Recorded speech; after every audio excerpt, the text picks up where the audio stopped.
Mesmo que seja breve o existir neste mundo, o tempo de Deus é para sempre. Eu vou viver a vida eterna. No mundo onde tanta gente reclama e canta a morte, a pornografia, a violência, a mentira, nós queremos cantar a vida. E sabemos que a vida tem nome. Sabemos que a vida é Jesus. Cantar a vida é cantar o Senhor.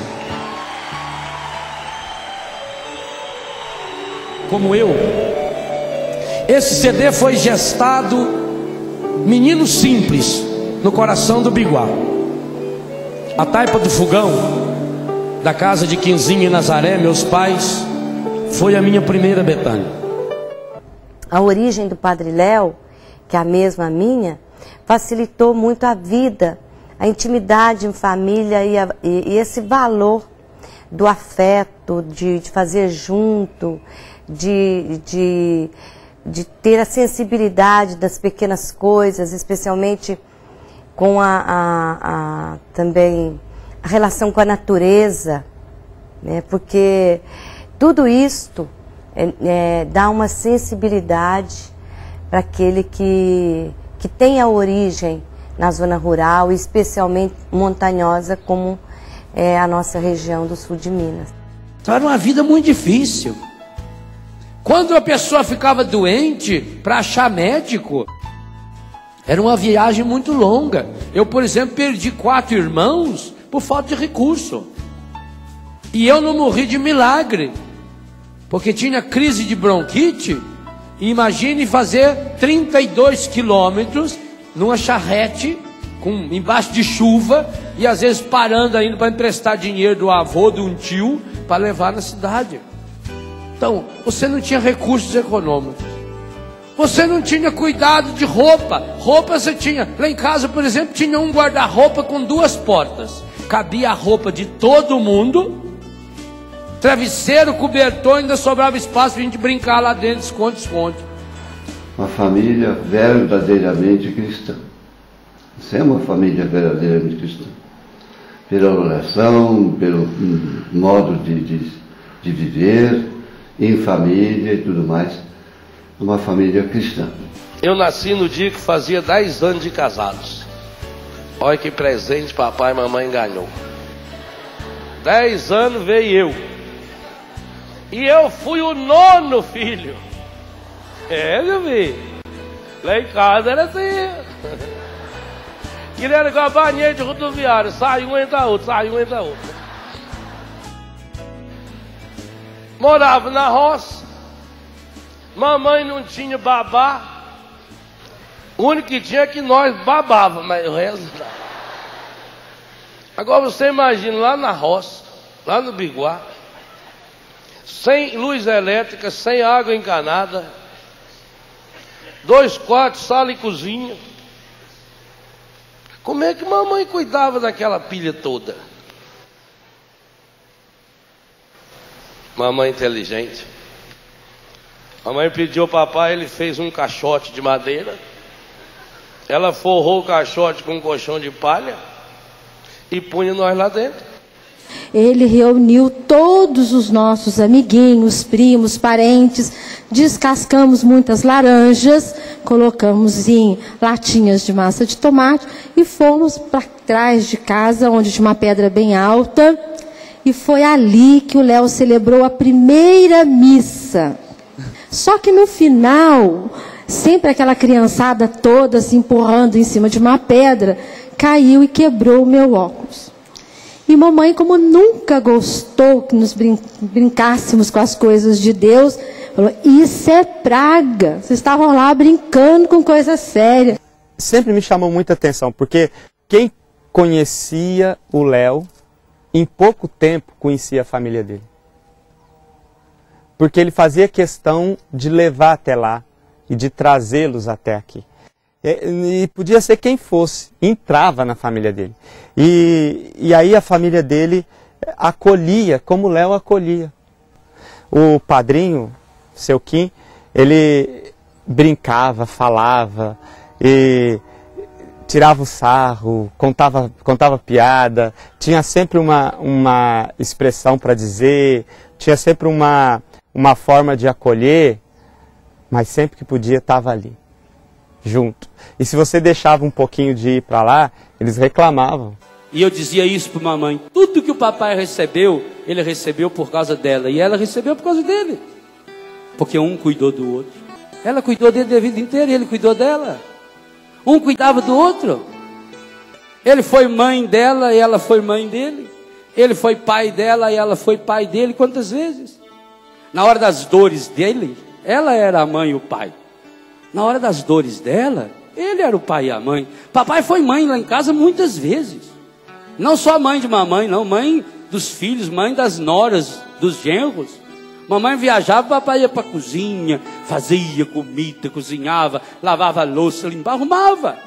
Papai nunca saiu do seu quarto sem deixar a cama desarrumada.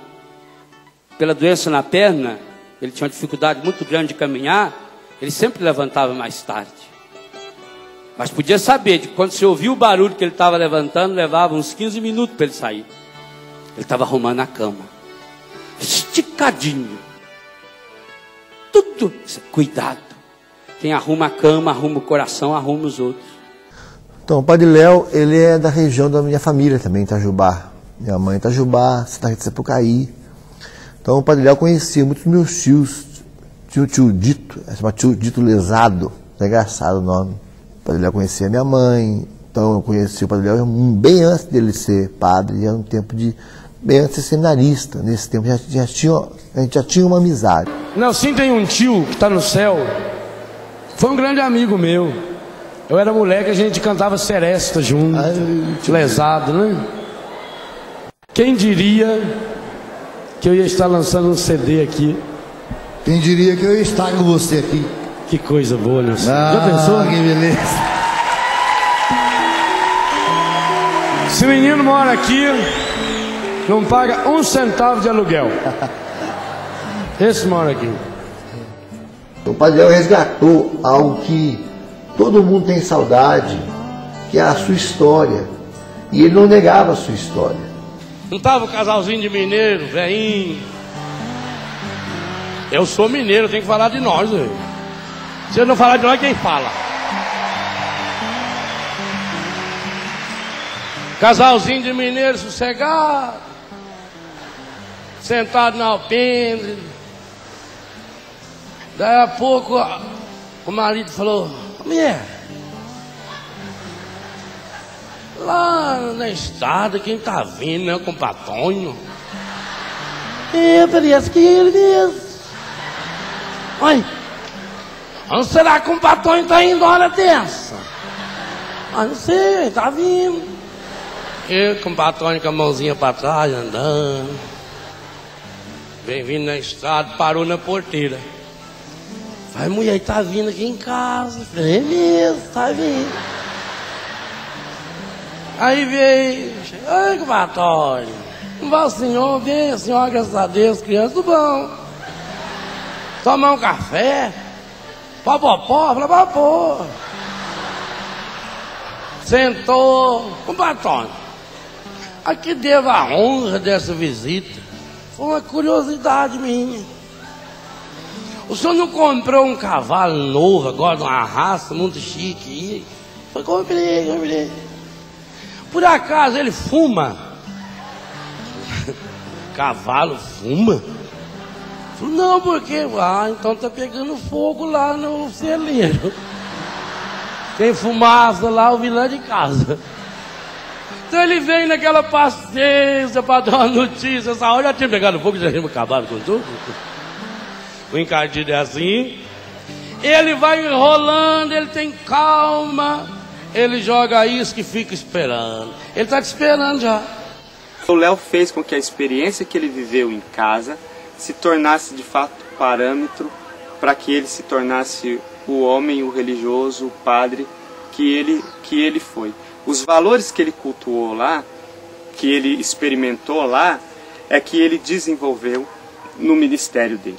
Não a roça como nostalgia, Mas esses valores de simplicidade, de proximidade, de cuidado, de família, de interação, dessa coisa que você briga, mas você tá junto, você ama. E atrás de você eu trouxe a minha mãe. Ó.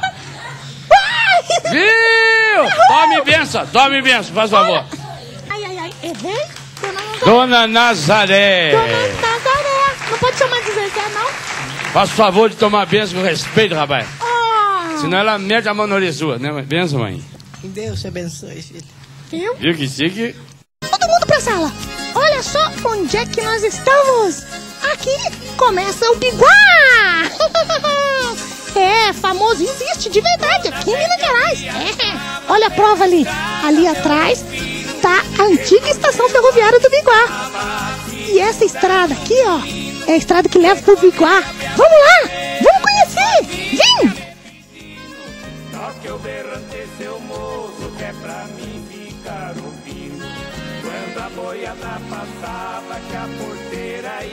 Se você quiser saber mais dessa história da primeira comunhão, ele conta no livro Rastro de Deus. Capítulo deixa eu ver. Capítulo Sala de Espelhos. Mas vai se ver se lê o livro inteiro, né? Não vai direto no capítulo. Viu, Zezinho? Olha, Zezinho. Vamos, Zezinho. Vamos passear, Zezinho. Tchau. Tchau. E pra você que quer saber mais sobre fogão a lenha, um especialista na taipa, Padre Léo. Agora o Padre Léo tá sentado na taipa do fogão. Ao contrário do que muita gente pensa, é assim que senta na taipa. Não é do jeito que eu fico lá dentro do fogão, não, né, Padre? Aonde você fica lá é pra pôr a panela. Ali põe o fogo. Aqui é a taipa. Porque lá não é taipa. Lá é o fogão. Isso aqui é a taipa. Taipa é como se fosse assim uma área do fogão. A varanda do fogão. E aí, conforme o número de filhos, é esse tamanho aqui, ó. A nossa casa lá, por exemplo, isso aqui dava uns 15 desses, né? Porque tinha que caber todo mundo aqui assim. Aí no frio põe fogo ali, ó, Miramar. Você fica aqui feito uma lareira. Aí fica as panelas. Lá é ó, chaminé. Aqui no Biguá chama-se chuminé. E ali o forno para fazer pãozinho de queijo. E o que é aquele negocinho ali, ó? Aquele negocinho de metal? Aquilo lá é o regulador da fumaça. Conforme você vai acendendo o fogo, para que, veja bem, o povo da roça sabe física. O ar quente sobe. Então, para que o fogo vá para dentro lá e mantenha aceso, você vai abrindo devagarinho o regulador do chaminé. Ele acha espaço, sobe para ir em contato com a atmosfera, cria como se fosse um vácuo, sugando o calor. E aí você regula na medida correta, mantém o fogo sempre quente. Padre Léo também é a cultura de fogão de lenha. Se você quer saber tudo sobre fogão de lenha, é só entrar em contato. É o telefone aí.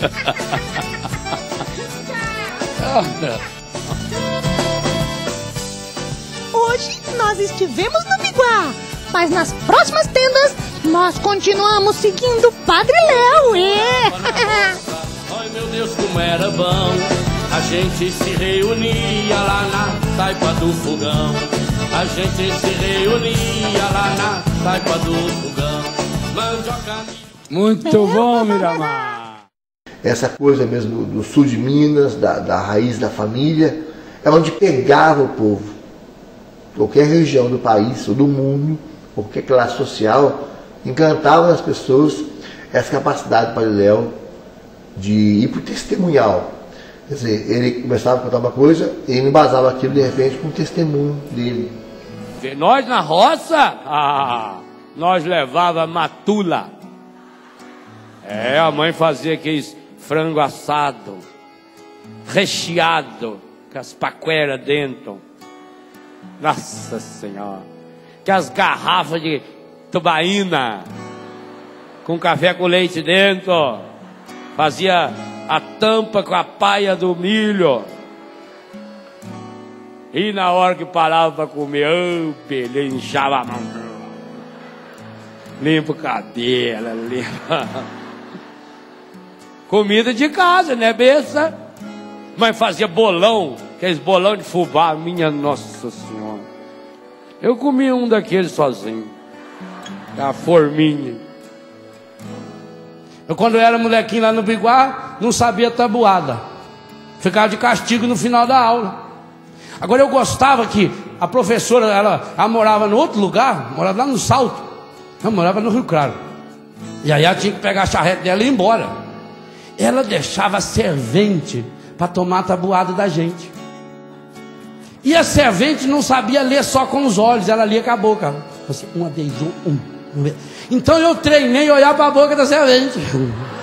Ela assim, 2 vezes 2, 4. Acertou! Com a servente eu não errava nunca. No sábado à tarde, o jipe do Padre Arlindo desceu levantando poeira pela estreita estrada do Biguá. Leão estava preparando mandioca para tratar dos porcos e das galinhas. Viu o jipe do padre e pensou na tristeza de não poder fazer a primeira comunhão. E não foi só Leão que pensou no assunto. Dona Nazaré pôs a cabeça para fora da janela e chamou o menino, que veio correndo estabanado. Uma luz se acendeu em seu coração quando a mãe o mandou tomar banho e colocar uma roupinha melhor. Não eram 4 horas da tarde quando o Leão e sua mãe desceram rumo à capela de São Benedito. O Padre Arlindo estava tomando café na casa do Onofre. Sua batina preta era um fascínio à parte. A força de sua mão então era temerosa. Ele gostava de apertar a mão de Leão, dizendo que o menino seria padre. Como ser padre? Se nem posso tomar a comunhão, pensou Leão em seu coração. Só marcada a primeira Eucaristia, lá no Biguá. Eu cheguei lá, a criançada já estava na capela para confessar. E ele ficou ali rodeando, falei, vai, não vai. Depois não veio, não conversou comigo não. Mas a mãe dele veio conversar. Meu filho não pode fazer porque não tem uniforme. Eu falei, não tem, por causa disso não. Vamos lá, confessa, você faz a sua primeira Eucaristia. E a minha mãe guardava a roupinha que meu irmão mais velho fez a primeira comunhão. Depois meu outro irmão, calcinha curta branca, paletózinho branco. Bonitinho, né? Mesmo que eu não era bonitinho, era uma belezinha. Mamãe arrumou a roupinha, eu tinha guardado. Aí eu fui fazendo o curso, eu estudava, eu queria fazer a primeira comunhão, já era coroinha. Aí quando chega uma semana antes da primeira comunhão, a professora falou: uniforme da primeira comunhão, calça comprida branca, e eu aluguei lá em Itajubá, na cidade perto do Biguá, eu aluguei, os rapazes vão usar um guarda-pó, vinho, para lembrar o sangue de Cristo, calça branca para lembrar a hóstia. E as meninas vão com a saia vinho e a blusinha branca. Aí eu cheguei lá em casa e falei: mãe, tem que ter calça comprida, mãe. Aí falou: meu filho, mas não tem. Aí mamãe foi falar com a professora. O professor falou: mas não pode. Só ele de diferente não pode. A senhora dá um jeito de arrumar a calça para ele. Mas sabe que nós ia arrumar dinheiro? Não tinha dinheiro. Dinheiro era quando você vendia o leite. Todo dia eu tirava o leite, vendia. No final do mês ia lá na fábrica, pegava o cheque, ia na cidade e trocava. Mas era coisinha. Agora, como é que em uma semana ia comprar uma calça? Eu comecei a chorar. Mas falou: meu filho, não vai dar dessa vez, você espera. Mas eu queria tanto fazer a primeira comunhão. E eu fui, falei com a professora, eu chorei. Ela disse: não pode. Ordem é ordem. Falei: meu Deus. Mas eu chorava. Eu me revoltei contra Deus. Por que eu não ia poder fazer a primeira comunhão? O padre vinha, ele chegava lá à noite, de tardezinha, tinha a missa da noite. De manhã tinha a missa cedinho. para os colonos ir trabalhar, e às 10 horas então tinha a missa das crianças, que era a missa da primeira comunhão, e eu sonhava com aquela missa. Minha maior vontade era saber que gosto que tinha a hóstia, pois eu me lembro, eu lá deitava, eu ficava imaginando como será que quando punha a hóstia, o que a gente sente? Falei, é Jesus que você vai comer, não pode colar no céu da boca, não pode pôr o dente. A gente treinava, tudo vai ser, né? Aí eu não ia poder fazer a primeira comunhão, mas eu chorava tanto. Eu me lembro que eu via mamãe chorando, papai triste, mas aonde arrumar dinheiro para comprar? E outra, era só comprar o pano, porque mamãe é uma costureira de mão cheia. Mamãe que fazia nossa roupa, mas não tinha dinheiro para comprar 1,2 metro de pano branco, gente. Não tinha. E aquela professora, não pode. Como é que as outras crianças vão tudo olhar nele? Vai pôr o guarda-pó? Vai parecer ele de sainha? Mas eu não tenho importância, não. Eu queria fazer a primeira comunhão. E eu chorava. Mamãe chamou eu um dia chorando, falou, meu filho, não chora não. Mas ela também estava chorando, né? Falou, quando o padre chegar aqui, eu vou conversar com o padre. Aí nós vamos marcar outro dia, senão nós vamos lá na avó, lá na cidade, nós conversamos com o padre lá. Fica triste não, meu filho. Mas mamãe também estava chorando, né? Aí o dia que o padre chegou, eu estava roçando o pasto lá, quando eu vi passar o carro do padre, eu fui correndo. Mãe, o padre veio, mãe. Aí ela falou, então vamos tomar banho e vamos lá conversar com o padre. Aí fomos, eu pequenininho, né? Chegou lá, padre Arlindo, padre Delfim Moreira. Lá, padre Arlindo falou para ele, contou a história para ele. Falou, ô Nazaré, você foi catequista de quantas crianças? Se você não tiver condição de dizer que o seu filho pode fazer a primeira comunhão, ninguém tem aqui no Biguá. A primeira comunhão dele vai ser hoje. Eu fiz a primeira comunhão sozinho, de terninho branco, de calça curta branca, sozinho, porque não tinha dinheiro para comprar aquela calça. Meus colegas fizeram no outro dia. No outro dia eu já era coroinha, eu já tinha feito a primeira comunhão. Eu não sei aonde estão nenhum deles. Hoje, pela graça de Deus, eu sou padre. Eu conheci o Padre Léo quando ele era muito jovem, eu também. Naquele tempo eu tinha cabelo e tinha cabelo preto, porque ele, ainda jovem, nem pensava em ir para o seminário.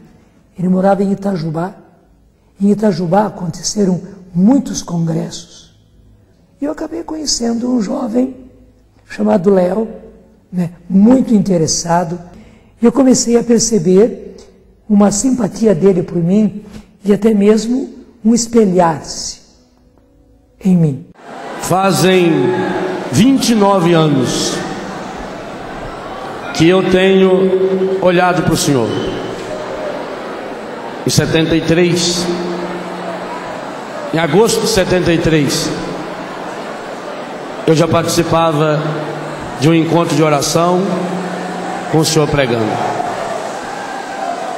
A sua presença na minha vida, como na vida de muitos padres do Brasil e do mundo, foi sempre um grande convite. Que a gente também se unisse ao Senhor e ao Cristo que chama. Do mesmo jeito, pelos anos 77, 78, o Senhor começou a convidar jovens que tivessem a coragem de dar 1 ano da vida para Jesus. Eu naquela época pensei já em dar 1 ano da minha vida para Jesus. Cheguei a terminar um namoro para ir embora para um seminário, quem sabe para Canção Nova. Eu me lembro, eu tinha 17, 18 anos de idade, com aquele cabelão que eu já falei, indo trabalhar de bicicleta para a fábrica de armas. Eu era torneiro mecânico que trabalhava na fábrica de armas. Mudei pouco. fazia fuzil automático leve. Era um homem de muita paz. Ajudava a fazer fuzil para matar. Quando eu voltava da fábrica ou da escola à noite, eu voltava fumando meu baseado. E todo mundo que já usou drogas sabe disso. Na hora você fuma, você fica eufórico, alegre, e logo depois bate uma tristeza. Quantas vezes eu fui cortando aquelas noites frias, ouvindo da casa da namorada, lá nos Canudos, chorando, e dizia: oh meu Deus, por que o Senhor não me liberta das drogas? Eu já era menino de igreja, eu já participava dos encontros. Por isso que quando eu falo nesses encontros para jogar fora a droga, o cigarro, é porque eu sei que tem, eu levava. Tinha dentro da minha bolsa, dentro da Bíblia. Eu tinha a Bíblia dessa de zíper. A gente vinha em São José dos Campos, comprava um punhado de maconha, punha dentro, se apertava bem dentro da Bíblia, fechava. Aleluia, irmão. Aqui está a minha vida. Era maconha que tinha lá dentro. Quantas vezes eu fiz isso? Quantas vezes eu carreguei um tijolo assim, porque a gente comprava de tijolo, meio quilo de maconha, de excelente qualidade, que vinha com aquela sementinha, para a gente ficar fazendo assim, depois pondo na boca e comendo assim, a sementinha. Quantas vezes eu rezei, quantas vezes eu chorei, e quantas vezes me decepcionei, porque parecia que Deus não me ouvia. Passado algum tempo, era uma quarta-feira, dia 18 de abril, tinha um show do Gilberto Gil. Eu e um amigo combinamos, a gente se encontra, vamos para sua casa, lá a gente faz os cigarrinhos de maconha e vamos para o show. O show era 9 horas, vamos para a casa dele. Aí eu tinha um punhadão de maconha, ele já arrumou os papeizinhos e começamos a fazer o cigarro de maconha. Quando estava no último cigarro, eu estava com o papel na mão, onde eu estava me esgalhando a maconha, e ele segurando o papelzinho branco na mão, para eu colocar o pozinho da maconha, para não perder nada. E nós já tínhamos fumado uns 3 cada um. No que eu passando a mão assim naquele pozinho, eu tive uma visão. Eu, vestido de franciscano, purificando a patena no cálice.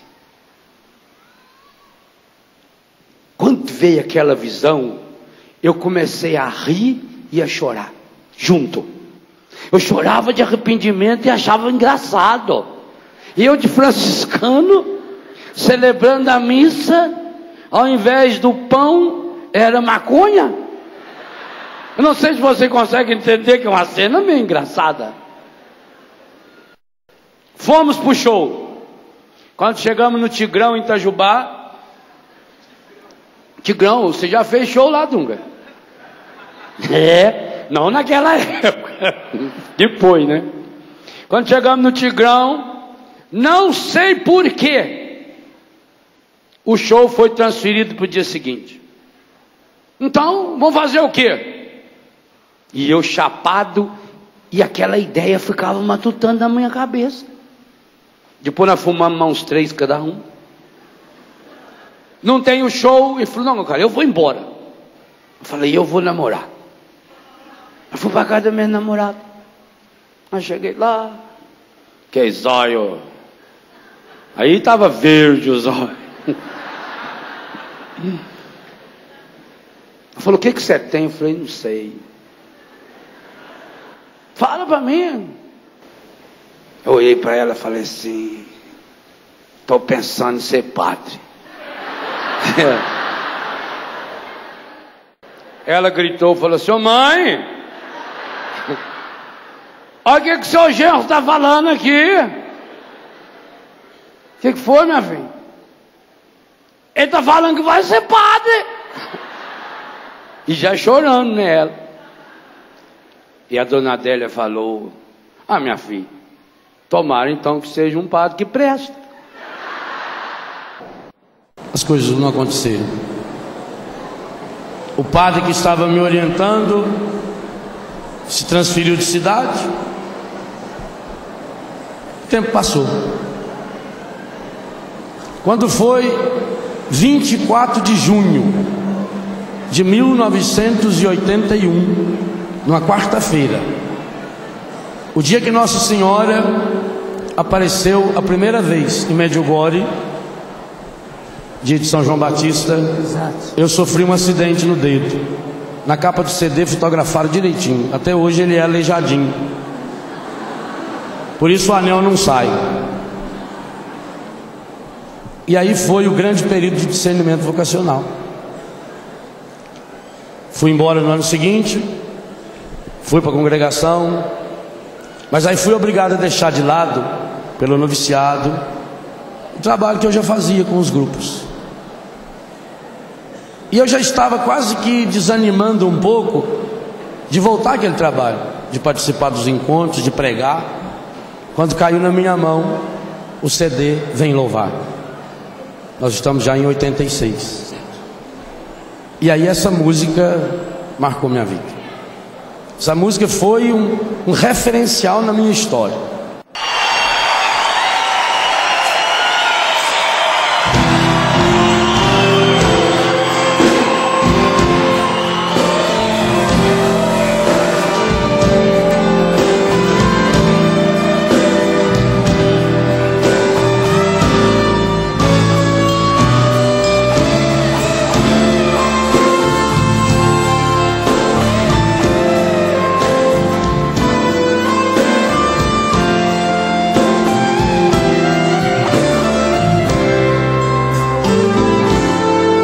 Alguém chama, Ele me ama, Ele me conduz, Ele me quer feliz, Ele fala, só escuto para o mudo. E o que Ele me diz? Vem me seguir, que eu caminho junto com você ao fim. Depois da caminhada, você é feliz. Se deixa todas as coisas só por mim.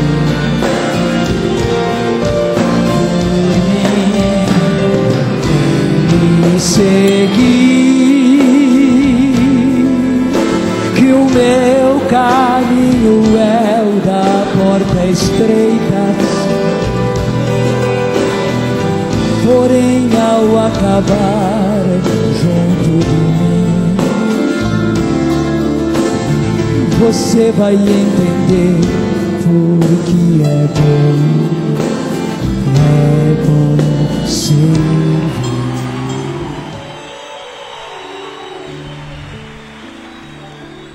Imagina se quando eu morava com a minha avó, eu entrava com o pé sujo dentro do meu quarto. Pois eu que tinha que varrer, eu que tinha que encerar. E naquela época era aquela cera comeína, ó. Ficava com a unha tudo vermelha. Ficava... E depois no escovão. De noite eu trabalhava das 2 às 10 da noite. Chegava em casa às 10h30 da noite na sexta. No sábado ia trabalhar às 6 da manhã. Trabalhava das 6 às 2. E tinha que fazer na sexta, porque sábado à tarde eu dava catecismo. Então eu fazia 10h30 da noite e encerar a casa. E eu ficava tão feliz quando ela falava: ah, você sabe encerar. Você deixa tudo brilhando. Como é que eu sei cuidar. Eu estou dizendo, eu te amo. Não é isso que a senhora faz quando faz as coisas bem feitas, que o senhor fala? Eu te amo, é o jeito de falar, eu te amo. Eu lembro também do Padre Léo já nos anos 80, 85, por aí, 86, a gente lá no Cenáculo, em São Paulo.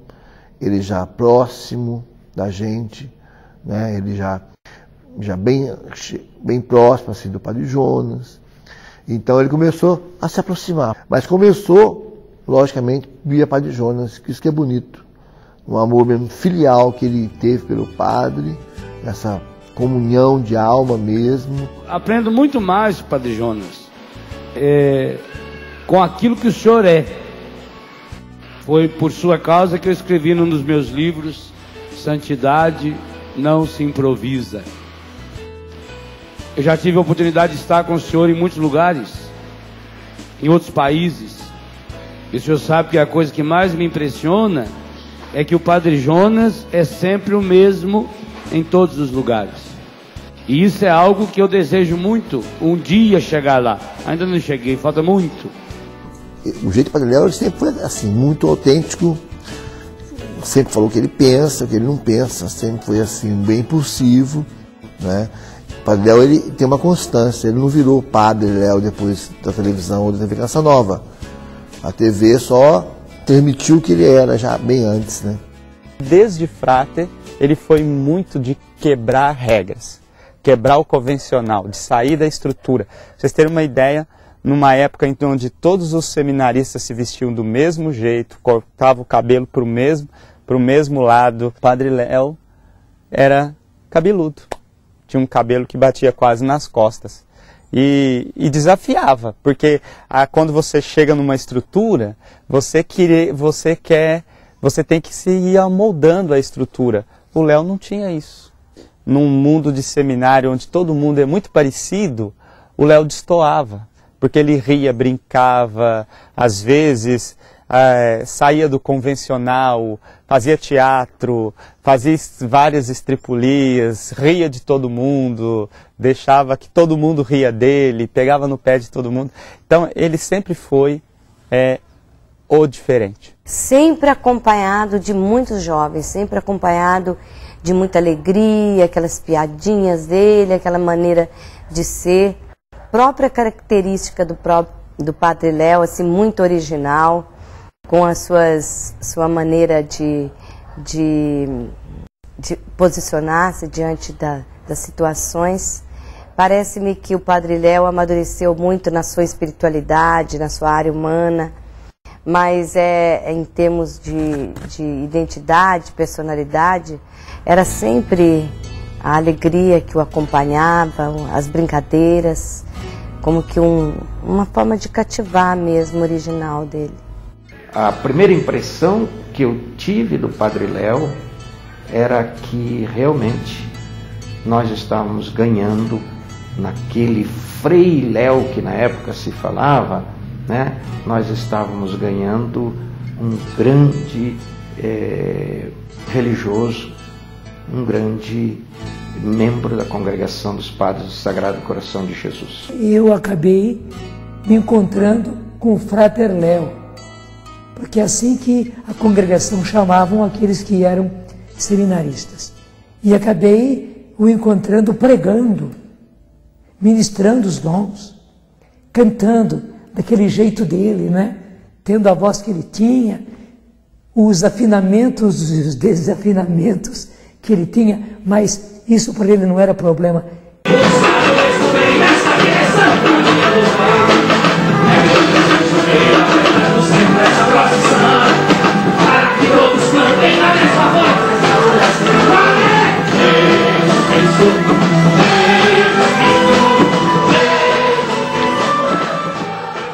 Muitos não conheceram muitas fases do Léo, né?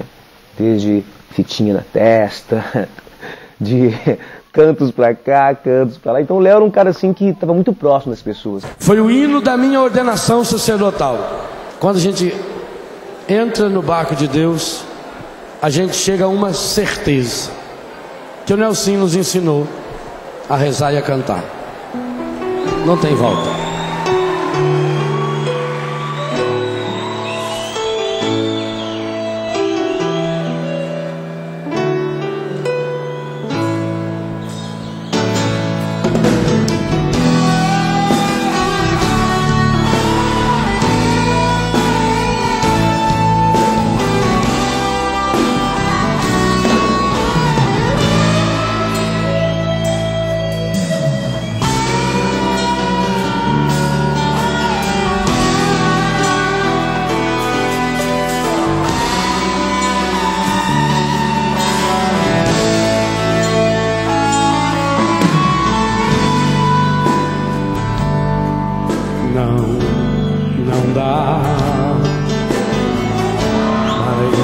pra voltar.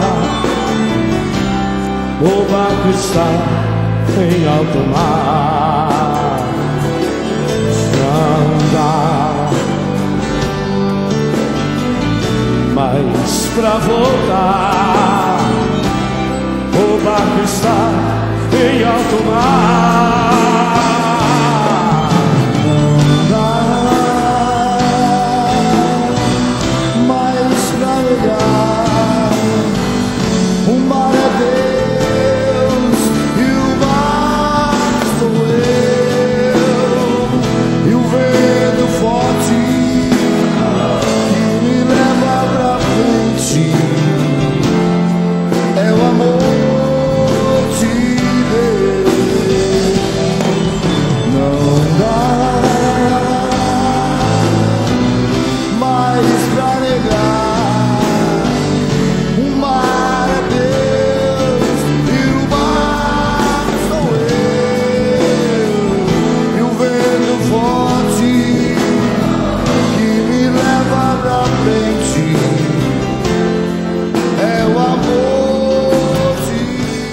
Ele entrou num processo de amadurecimento muito rápido, porque o Padre Léo, assim, ele tem essa capacidade de falar com a criança de 5 anos, que ele não tinha muita paciência, criança bagunçando na missa, mas, e ao mesmo tempo, falar com uma pessoa de 80, e com um culto, ou com uma pessoa simples. Em pouco tempo, o Léo ganhou projeção na congregação. Tanto é que o Léo foi assumindo responsabilidades, foi vivenciando cargos. Primeiro ano de ordenação do Léo, ele já foi mandado como diretor do Colégio São Luís. Mas a minha vida sempre foi marcada pelo contato com jovens, principalmente marginalizados. Já trabalhei muito com meninas marginalizadas, visitando prostíbulos, com meninas e meninos de rua, com meninas e meninos que um dia deixaram se levar pelo vício das drogas. Quando ele passou a diretor do Colégio São Luís, então ele dizia: não basta a gente receber, conversar, não basta a gente passar a mão na cabeça, é preciso buscar meios para ajudar esses jovens e adolescentes. Fui trabalhar com jovens, mas sentia uma dor muito forte no meu coração. O jovem vinha até mim, eu rezava por ele, eu conversava com ele, mas aí ele ia embora. Muitas e muitas vezes à noite eu acordava 2, 3 horas da madrugada e ficava pensando: onde será que está aquele menino? Onde será que está aquela menina? Precisamos de um lugar onde, vivendo a comunidade Betânia, onde vivendo a espiritualidade de Betânia, pudéssemos ser auxílio e ajuda para os jovens e adolescentes. Algumas vezes eu cheguei a pegar meu carro e sair à noite, e muitas vezes de madrugada encontrava aqueles meninos, aquelas meninas nos botecos, se drogando, e muitas vezes punha dentro do meu carro e levava escondido para minha casa. Eu morava num colégio, uma pequena comunidade. De manhã já tinha que levar os meninos de volta, porque senão ia começar a chegar os alunos. Alguns pais de alunos reclamavam, e eu não conseguia mais dormir pensando neles, pensando naquelas meninas abandonadas. Começaram a me procurar meninas que trabalhavam em zona de prostituição, e eu ia nas zonas de dia, o meu carro bem grande escrito atrás Jesus, e eu ia lá para a zona, e a menina falava: padre, eu quero sair. A prefeitura mandava casa para mim, o que eu podia fazer? Consegui algumas casas que acolhiam as meninas, pedi ajuda de algumas pessoas, e elas me davam dinheiro, e eu ia sustentando essas meninas em casa de família. Mas enquanto é uma, duas, e depois? Isso foi amadurecendo nele o desejo de um lugar. Como em Brusque não foi encontrado esse lugar, e foi numa missa em São João Batista então que o Padre Léo foi fazer, ele falou de Betânia, desse desejo de Betânia, e a dona Wanda estava nessa missa, ela se prontificou e conseguiu o terreno em São João Batista para a gente iniciar a nossa casa. Ele falou que ele queria abrir uma casa para acolher as pessoas, né? E aquilo me tocou. Eu disse, mas eu vou ver, Deus vai me ajudar nisso. E aí falei para um senhor que era muito amigo do grupo de oração, o Dego. Eu disse, eu acho que eu vou conseguir esse terreno para o Padre Léo. Será que vai? Vou conseguir. Ele veio com a notícia em casa, ganhei um terreno, vou fazer. Aí ele juntou eu, hoje o Padre Pedrinho, Juscelia, e fomos ver um terreno que eles tinham ganho em São João Batista. Nós chegamos lá e eu olhava, só tinha eucalipto. E ele com a Juscelia dizia assim, isso, lá embaixo nós vamos fazer isso, aqui nós vamos fazer aquilo, lá no fundo. Eu não via nada, só via eucalipto. Não via nada. Então Deus me deu a graça de ganhar um terreno e começar a construção da primeira casa. E quando eu comecei a fazer isso, eu perguntei a Deus que nome deveria ter esse lugar. E veio muito claro para mim, tem que ser Betânia. Na Terra Santa ele foi pela primeira vez a Betânia. E lá ele voltou com a experiência de que Betânia, com muita probabilidade, teria sido uma colônia de leprosos. Betânia, mais do que uma doutrina, do que um método de desintoxicação, de ajudar os dependentes, é uma mística. Betânia existe por causa de uma espiritualidade. A espiritualidade da acolhida. Betânia é a casa dos amigos de Jesus, que gostava de acolher Jesus, aonde Jesus gostava de estar, junto com Marta, com Maria e com Lázaro. 3 pessoas, humanamente falando, 3 pessoas descartadas da sociedade. Marta com o seu ativismo, Maria com a sua vida de prostituição, principalmente ela que era uma prostituta de leprosos, e Lázaro um leproso. E, no entanto, era ali que Jesus gostava de estar. Então nós também queremos criar espaços, feito esse, onde a gente possa estar na serena e maravilhosa companhia do Senhor.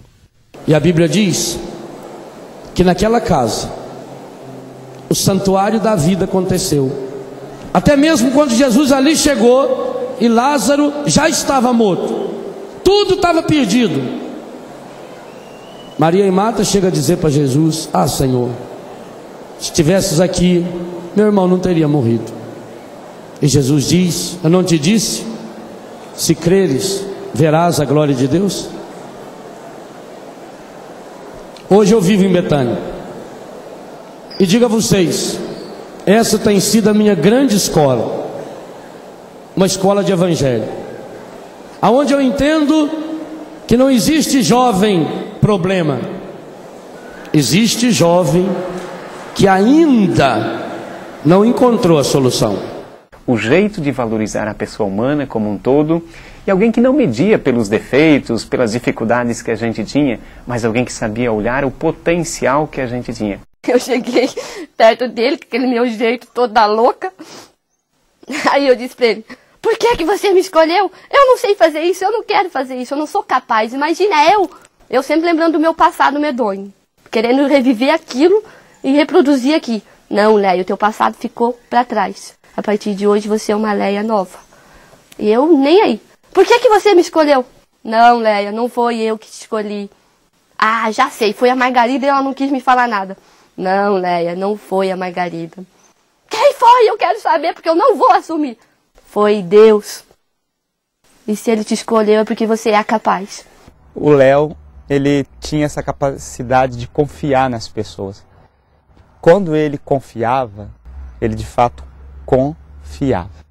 Não fazia distinção de pessoas. Ele não era um moralista, mas também ele não consentia o pecado. Ele amava os pecadores.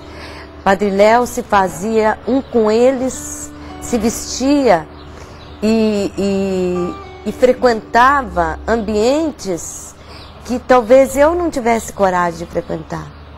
Mas ele frequentava para ganhar uma alma, para ganhar um jovem, para resgatar para Cristo. Então eu aprendi com o Padre Léo a não ter medo das pessoas e não ter medo das fraquezas das pessoas. Pelo contrário, abraçar e acolher o outro como ele é, como um filho de Deus e com capacidade de ultrapassar o seu erro. A Madalena foi nossa primeira filha. Vocês imaginam, a primeira filha que Deus mandou para nós chamava-se Madalena. Deus é 10. Madalena Correia, então vamos soltar as correias dela, né? Agora, semana passada, ela veio me dizer que quer ser freira. Tomara, Deus, vai ser uma freira muito doida, mas vai. Então, lá na nossa casa, uma das nossas obrigações é dar um abraço em cada um. Então, a Madalena chegou na comunidade, os consagrados, os meninos, e abraça. E na hora de levanta, tem que dar um abraço. Na hora de dormir, dá um abraço. Passa uns 3 dias, eu chego lá, superior, eu falo: Léo, eu tô com uma coceira aqui no cabelo. Quando eu olhei, gente, essa Madalena tinha tanto, mas tanto piolho, mas nossa, que coisa medonha. E uma moça linda. O encardido deixa a pessoa feia. Ele chega sem dente, magro, tudo manchado. E o Padre Léo trabalhava muito essa dimensão. Primeiro, em acolher. Depois, ele acreditava nas pessoas. Como o próprio Cristo, não ficava olhando a vida passada dessa pessoa, se era merecedora ou não, diante de uma nova oportunidade de se restabelecer. Ele acreditava. Capacidade de amar. Eu percebia isso muito na vida dos filhos, principalmente quando eles caíam, quando eles erravam.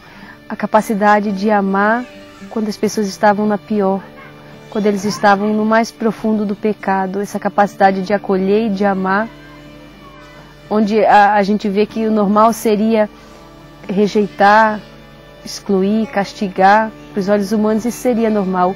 E parece que quanto mais intenso o pecado, a dor, o sofrimento, mais ele tinha capacidade de amar.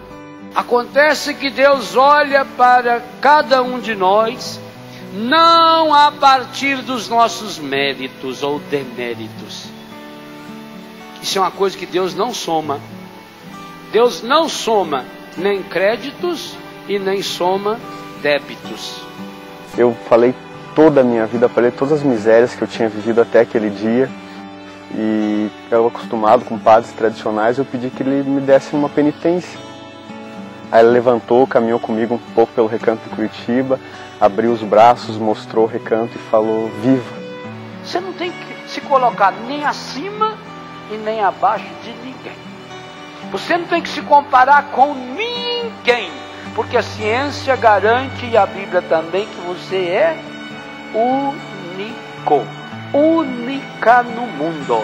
Jesus, se apareceu na minha vida também em forma humana, apareceu na figura do Padre Léo, que me ajudou a ser mais, que me conquista cada vez mais, que me joga para frente, alguém que me provoca, faz com que eu coloque as coisas melhores que eu tenho para fora e faz com que eu busque cada vez mais, que é possível e é preciso ser mais. O Padre Léo era muito mais ser do que fazer, né? Ele não falava. Então você via o Padre Léo roçando pasto, você aprendia que trabalhar era importante para a restauração minha, apesar de eu já ser consagrado, mas também dos filhos. Você viu o Padre Léo levantando cedo, mesmo chegando tarde em casa, muitas vezes levantando cedo para rezar, levantando cedo para celebrar a missa, a pontualidade. Eu fui aprendendo que os horários da comunidade eram importantes, eu fui aprendendo que a fidelidade era importante, que a oração era importante. Voltando de uma missa com ele, eu falei assim: Léo, às vezes eu acho que a gente é muito racional. Por isso a gente não consegue rezar direito. Ele falou: não, justamente a gente é irracional. Porque se a gente fosse racional, se a gente alimentasse a razão bem, a fé saberia distinguir que Deus existe e que Deus é bom e que Deus está com a gente. essa inteligência que ele tinha, essa maneira dele assimilar as coisas, essa maneira dele embasar, porque o Padre Léo é muito brincalhão, mas a brincadeira dele não é uma brincadeira boba, não. Ele sabia muito bem o que ele estava fazendo. Era uma metodologia de evangelização. Os monges antigos, quando eles se encontravam nos mosteiros, sabe como é que eles se saudavam? O que um dizia para o outro? Bom dia, boa tarde, paz de Jesus, o amor de Maria, Deus te ama? Não. Um monge, quando encontrava o outro, dizia assim: memento moris. Grava essa frase. Diga para quem está do seu lado: memento moris. Memento moris. O que significa essa frase? Vais morrer. É. Um monge virava para o outro e falava: memento moris. Lembre-se, memento, de memória. Lembre-se, vais morrer. E como é que o outro respondia? Deus me livre e guarde. Amém? Não. Olha lá. Ou fala portuguesado que é mais fácil. Carpe diem. Carpe diem. Que significa o quê? Viva bem o dia de hoje. Carpe diem. Carpe diem. Viva bem o dia de hoje. E nós rezamos isso na Ave Maria. Rogai por nós pecadores agora. Mas o que será que o meu agora tem a ver com a minha morte? Tudo. Eficiente porque era bom no que fazia, fazia todas as coisas bem, com precisão. Ele era exigente consigo mesmo, com os outros, no sentido assim, fazer bem feito tudo que fazer, dar o seu melhor. Ele sempre foi assim, muito organizado, muito pontual nas coisas que fazia.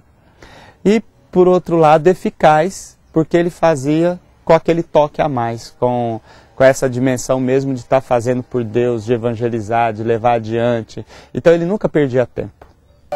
Eu tenho percebido cada vez mais pessoas que estão na retaguarda, que não aparecem tanto na pregação, mas que possibilita para que eu possa estar viajando e pregando.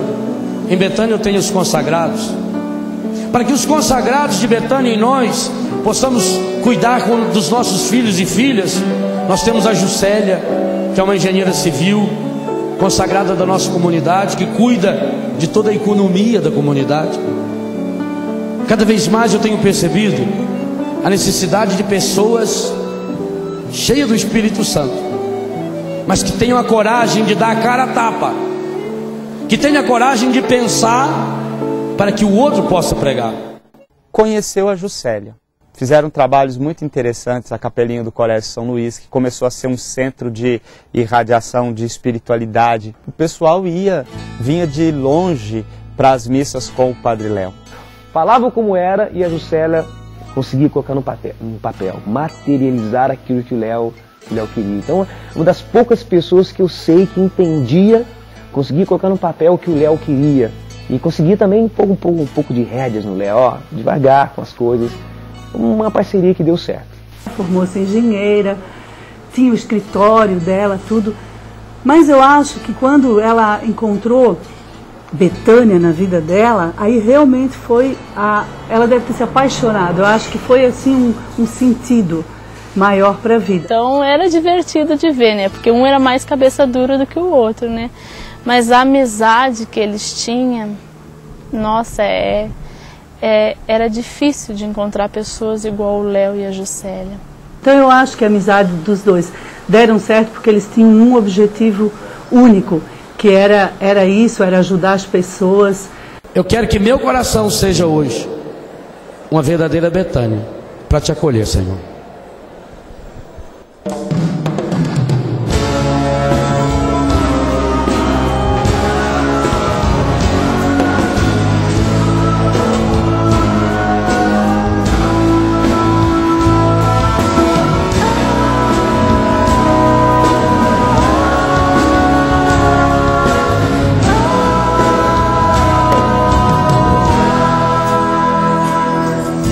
Às vezes é difícil perceber que tu estás no rosto em minha porta. Bates hoje, quer entrar. Quem diz que ama a Deus, mas não acolhe o seu irmão, não conhece a verdade, e a verdade nele está.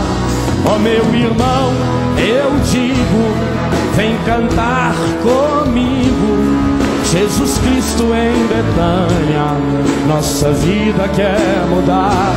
Ó meu irmão, eu digo, vem cantar comigo. Jesus Cristo em Betânia, nossa vida quer mudar. Viver o compromisso, acolhendo cada um na face tão sofrida, perceber que tu estás, amar e ser amado, eis a nossa vocação. É Deus quem nos convida e nos chama à conversão. Ó meu irmão, eu digo, vem cantar comigo. Jesus Cristo em Betânia, nossa vida quer mudar. Ó meu irmão, eu digo, vem cantar comigo. Jesus Cristo em Betânia, nossa vida quer mudar. Mas eu me lembro quando o Léo começou a fazer programas, né? Mas, digamos, ordinariamente na Canção Nova. E é interessante que nós percebemos até o processo, né? O amadurecimento do Léo. Porque no início aqui o Léo fumava, a Ju fumava, alguns consagrados fumavam. E aí a gente foi percebendo aos poucos. Léo na Canção Nova e como Deus, por meio da Canção Nova, foi agindo na vida do Léo. Eu vi que eu acabei me tornando um ponto de referência, um exemplar, um modelo para ele. Ele olhava para mim para poder ser um missionário melhor, pregar melhor, cantar melhor, usar melhor os dons. E para mim isso é uma alegria, isso é uma honra, né? E eu vi o quanto o Padre Léo cresceu, independente de mim. Foi a graça de Deus nele, mas não posso negar que eu acabei sendo um ponto de referência. Eu penso e vi assim o Padre Léo, uma mudança muito grande nele, quando ele começou a frequentar mais a Canção Nova, assim, né? Aqueles retiros, e não sei se talvez até a presença do Padre Jonas, né? Que o Padre Jonas não fuma, não bebe, né? Entramos no satélite e começamos a transmitir a nossa programação. E aí o Eto chegou para nós e disse, nós vamos precisar fazer alguns programas. Então, pense em pessoas. Que tal fazer um programa com o Padre Léo? E aí esse relacionamento se travou assim, com muito mais intimidade, um estreitamento profundo com o Padre Jonas, Eto e eu, onde ele tinha o seu quarto na nossa casa. O Padre Léo tornou-se alguém da família. Embora ele fosse da congregação, embora ele fosse da família Betânia, o pai da família Betânia, ele era família conosco. Comigo, ele era como um filho, né? Ele tinha o Eto como um irmão dele, um conselheiro. Eu tenho participado, todas as vezes que estou aqui no acampamento, que graças a Deus tem sido muitas, eu tenho participado intimamente da vida de 3 pessoas que têm me enriquecido muito. Tenho tido a graça de me hospedar cada vez que vem a Canção Nova com o Padre Jonas, com a Luzia e o Eto. Com o Padre, cada vez mais eu me sinto desafiado a ser padre. Muitas e muitas vezes que eu estou cansado, eu olho para o Padre Jonas, que tem 20 anos a mais de padre do que eu, que é capaz de chegar, como essa semana, estava em Brasília, foi a Portugal, chegou aqui na sexta-feira, no sábado estava pregando, estava no acampamento o tempo todo, e isso me impulsiona a ser um padre mais santo. Por isso que ele se aproximou da Canção Nova. Ele dizia que a Canção Nova tinha permanecido a mesma desde os inícios, não tinha mudado como houve em muitos grupos de oração, sabe, um arrefecimento, na Canção Nova não. E isso fez que o Padre Léo se aproximasse da gente. E aí houve logo a proposta do Eto, dele assumir mensalmente um acampamento, e foi o que aconteceu. Na vida do Léo, assim, a gente foi percebendo, né, ele mergulhando mais na espiritualidade, ele se moldando, né, se transformando, trazendo essa vivência da Canção Nova para dentro de Betânia. Então a vida dele foi mudando. É claro, mudando no sentido do quê? Claro que ele sempre foi um homem de Deus.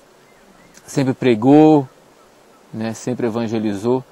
O que a Canção Nova fez de maravilhoso na vida dele foi ele poder ajudá-lo a largar, né, o cigarro. Betânia também ajudou, mas a Canção Nova teve muito esse processo na vida dele, né, de largar a bebida, de largar o cigarro. E a transformação espiritual, ele cresceu muito espiritualmente na Canção Nova. Eu fui vendo progressos na vida do Padre Léo. Mas especialmente, para mim, chave, e aqui não vai nenhum orgulho nisso, a Canção Nova foi um ponto de fazer a diferença na vida do Padre Léo. Porque ele dizia assim para nós, aqui em casa, a Canção Nova mudou a minha vida. Na realidade, o próprio povo foi fazendo e ajudando com que o Padre Léo deixasse para trás tantas coisinhas que às vezes a gente tem, uma bebida, um cigarro, uma coisa de vaidade, algo da nossa natureza humana, nossa natureza velha, né?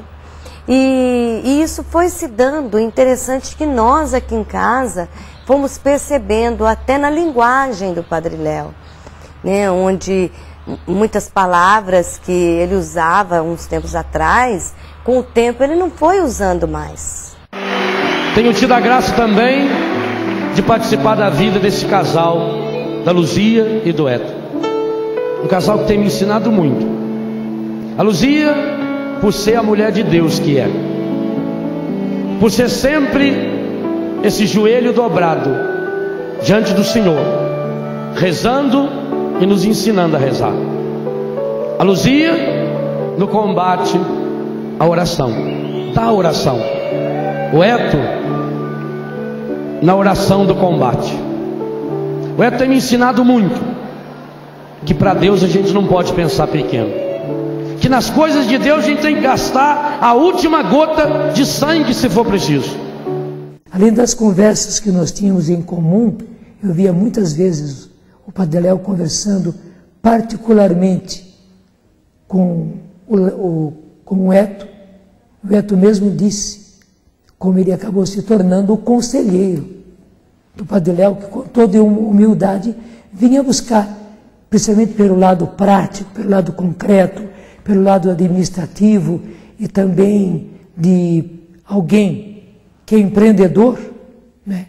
O Padre Léo vinha buscar com o Eto. E a dedicatória desse CD, um especial e terno agradecimento ao Eto, mais do que homem de Deus, na firmeza e na ternura de seu coração e de sua vida, experimento e testemunho o abraço humano de um Deus que, sendo grande, se faz pequeno para caber em nossa história. Obrigado por ter acreditado e investido tanto nesse trabalho e em mim. Obrigado por ser, Eto, com sua coerência e persistência, um amigo querido que me acolhe e incentiva. Obrigado por me ajudar a cantar a vida e por ser canção nova para o mundo. Agradeço a Deus.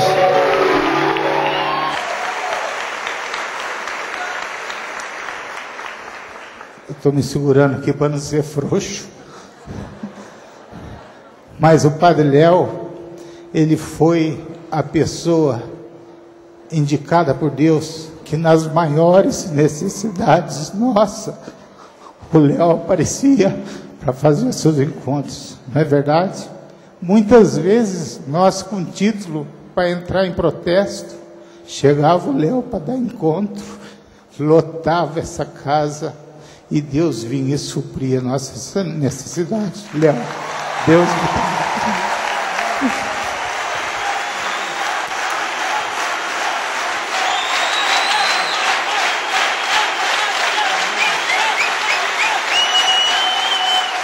O Padre Léo se afinava completamente com a canção nova. Não é como outros pregadores muito bons, excelentes, que têm a sua vida espiritual, a sua vida de santidade, mas que são eles. Eles vêm e fazem as suas pregações ao modo deles e continuam a vida deles. Padre Léo não. Foi se afinando cada vez mais com a canção nova. Ele passou a ser amado, respeitado, admirado, né? E ele foi instrumento de grandes conversões, de muitas e grandes conversões, graças aos meios de comunicação que Deus concedeu à Canção Nova. Porque até esses meios de comunicação nem é da Canção Nova, mas é do Senhor concedida a Canção Nova como uma prestação de serviço. Eu gostei muito de uma placa de trânsito que vi em Portugal, mas que depois vi também na Espanha e na França. Então a gente vê que a mentalidade lá é tudo parecida. Então você chega numa esquina, tem uma placa que diz assim, por exemplo, Itajubá, para lá, Rio de Janeiro. E aí tem uma terceira placa que eu achei fenomenal. Está escrito assim, outras direções. Quer dizer, qualquer lugar que você for por ali, outras direções. Falei, gente, lá ninguém se perde. Mas isso eu vi em vários lugares, em Portugal, na Espanha e na França. Outras direções. Que coisa, que inteligência espetacular, não? Ninguém se perde. Para onde você está indo? Eu estou indo para outras direções. Então, olha que coisa fabulosa. O encardito está enchendo de placas assim, outras direções, outras, e o mundo está indo. E aonde estão as placas que eram para sinalizar o amor de Deus? Um comunicador completo. Foi daí que começou a nascer entre nós, em conversas, esta possibilidade de ele estar à frente de um dos nossos programas. A Luzia foi a principal instigadora disso. Ela foi provocando o Padre Léo, até que ele foi repensando isso e foi aceitando. E ele mesmo acabou dando o formato do programa. Nós fomos conversar sobre o programa dele, como poderia ser. E eu disse para ele, olha, eu acho que podia ser um programa de auditório, né? Porque o senhor é animado. Aí ele já começou a dizer as ideias dele. Eu disse, olha, podia ser assim, tipo de um circo, né? Como uma lona, uma tenda. Já pensou como no deserto lá, no tempo do Velho Testamento, que o pessoal vivia em tendas? Ele falou, tenda. E eu falei, do Senhor. E ele falou, tenda do Senhor.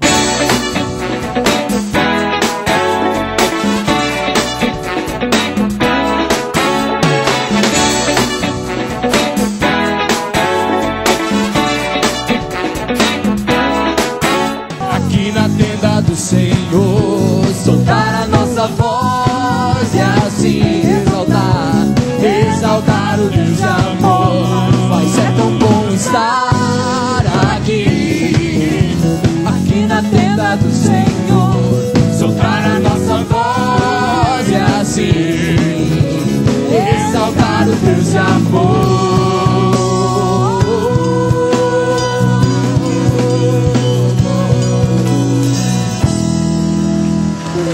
Direto Brasil e para o mundo, também para Portugal, nós estamos em direto.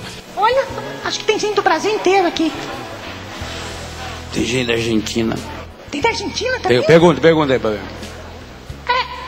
Excusez-moi, mas é francês. Ai! Tem francês aí também. Tem francês também? Tem. Tá. Excusez-moi. Eu vou direto na pergunta, então. Excusez-moi. Isso é espanhol agora? Existe hermanitos. Tu hablas muito bem espanhol, senhor. Sim. Pede o Padre Léo encerrar o bloco, a gente precisa ir pro intervalo. E aí, não sei, acho que ele ficou bravo na hora. E ele falou diante das câmeras: a gente precisa ir pro intervalo porque a fita tá acabando, a diretora quer que termine logo. E eu sei que eu fiquei muito chateada e ele também ficou muito chateado com a situação. E uma semana depois, lá em São Paulo, nós tivemos o lançamento do livro dele, Rastros de Deus.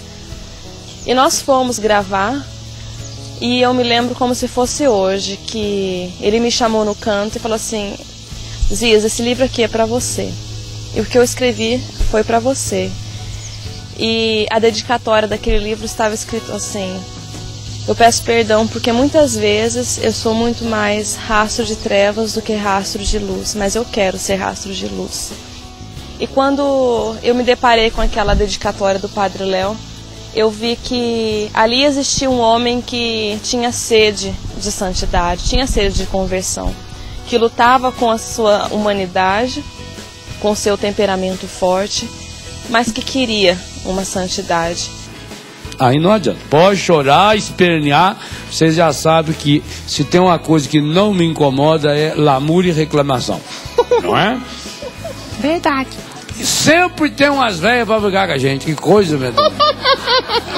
Em muitas segundas-feiras que nós recebíamos o Padre Léo lá em São Paulo, ele estava assim, fisicamente acabado, porque ele chegava das missões, quantas vezes veio aqui para os Estados Unidos, ou tinha viagens assim muito cansativas, e ele chegava lá na segunda-feira cansado, com dores de ouvido, que ele tinha dor no dente, mas mesmo assim ele trocava de roupa, saía do camarim como se nada tivesse acontecendo e descia lá pro estúdio e fazia o programa acontecer. Canção nova, notícia, vou estar no Professor Felipe. Na sexta-feira estou sorrindo para a vida. Você vê que eles não têm mais nada para apresentar, estarei eu lá. Não é? E depois eu vou embora, viu? Fique sossegado. Você diz que se não tivesse um ponto final, seria triste demais. Imagina a Nona Sinfonia sem os seus acordes finais. Imagine se não tivesse o pôr do sol do Guaíba, que é uma coisa espetacular, e a própria vida. Que pena. Esse nosso bate-papo hoje nessa taipa também tem que ter um ponto final.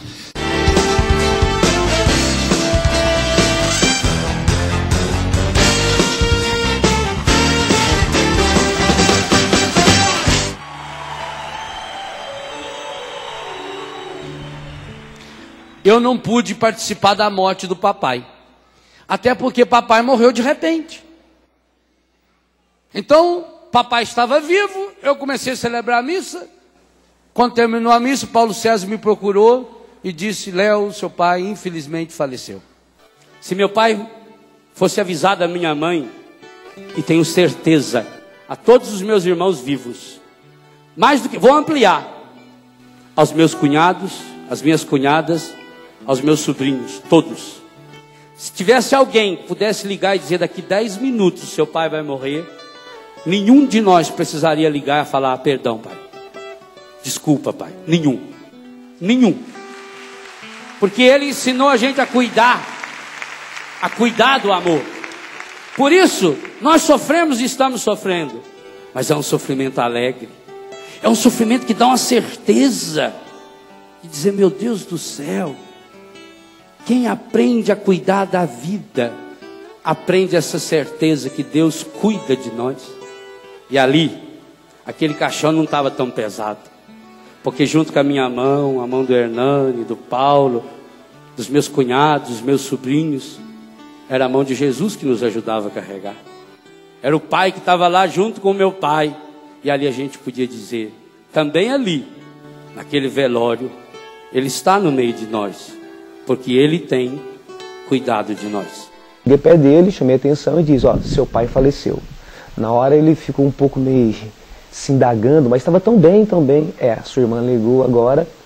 Eu peguei, virei as costas e em silêncio, né, deixei ele curtindo um pouco a dor dele, até um pouco daquilo que eu aprendi com ele também.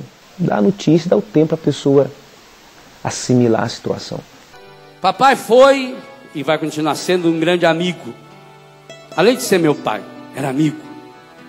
A gente se amava muito, a gente se dava muito bem. Não só eu, meus irmãos todos.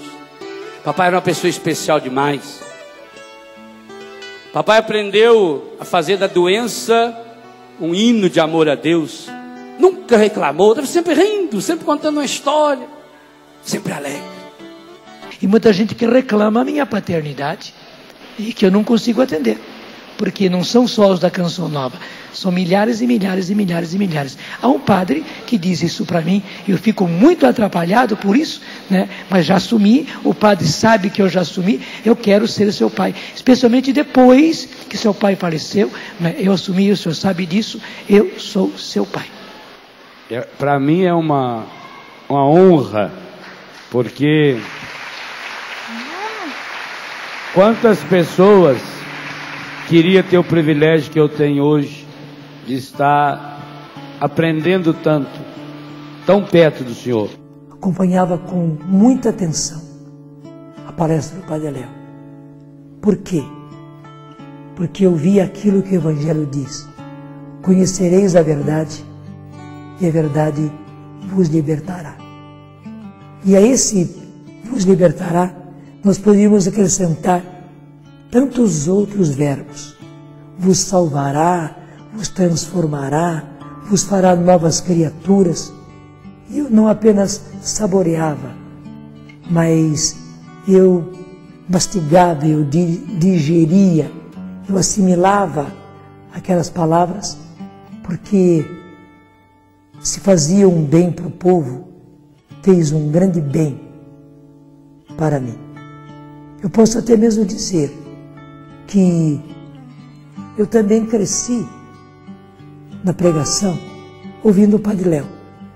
Se ele cresceu me acompanhando como modelo, eu posso dizer que o discípulo acabou ensinando o mestre. Um dia, se Deus quiser e Nossa Senhora interceder, e eu não der muita bola fora, vocês vão ver esse corpo no céu.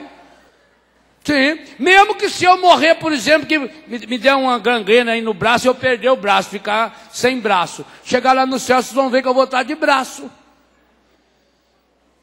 Uma pessoa que tirou uma perna, ou você que já está escangalhado, velho, você vai chegar no céu, você vai ficar novinho em folha. É sorte. No céu, pessoa muito gorda, no céu fica magro. Sim.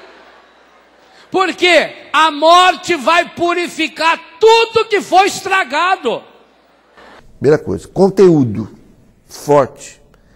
Esse conteúdo, esse embasamento, com o jeitão dele de contar os causos, fazia uma dinâmica perfeita.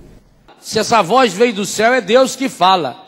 E Deus manda uma ordem, e ainda diz que é para escrever. Aliás, é a única vez que Deus manda escrever uma ordem dele. E é para escrever o quê? Felizes os mortos que doravante morrem no Senhor. Sim, diz o Espírito. Por que o autor sagrado reafirma numa frase tão pequena? Sim, vírgula, diz o Espírito. Porque parece absurdo demais isso que ele está dizendo. Por isso ele precisa insistir. Eu estou falando, é verdade. É como uma pessoa que está contando uma coisa e pelo olhar de espanto, não dá tempo nem do outro falar, não acredito. Mas o olhar da pessoa, nossa, não diga, com feito. Olha para você ver. Né? Olha para você ver. Olha para você ver, tem 17 entonações diferentes no idioma mineiro. Olha para você ver. Olha para você ver. Olha para você ver. Olha para você ver. Aqui, olha para você ver. Felizes os mortos que doravante morrem no Senhor. Sim! E esse sim aqui além de ser com S maiúsculo, está com vírgula. Gente, para que gastar uma vírgula numa palavra tão curtinha? Não é? Uma palavrinha de nada, sem vírgula. Ah, sabe que não tem assunto para escrever? É porque ele precisa reafirmar. A vírgula dá uma pausa. Então fala, sim, sim senhor, sim senhora. Preste atenção. Diz o Espírito. Para afirmar bem que essa voz que veio do céu não era a alucinação de São João. Era o Pai e o Espírito que falavam. Descansem dos seus trabalhos. Agora vem a frase linda. Pois as suas obras os seguem. Nitidamente, esses 2 anos, após a morte da Juscelia, o Léo se fechou mais. Sabe? Ele não demonstrava, né, pra gente assim, mas a gente sabia, percebia, né, o quanto ele se fechou. O tempo que ele ficou em casa, esses 2 anos, foi só no quarto, não depressivo.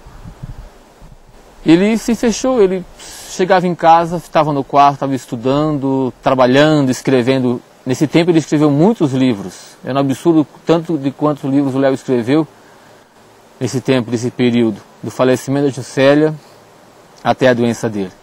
Então ele chegava em casa, aí ia lá para casa, tomava o seu café, passeava um pouquinho e voltava para o quarto. Esse foi o tempo que ele ficou.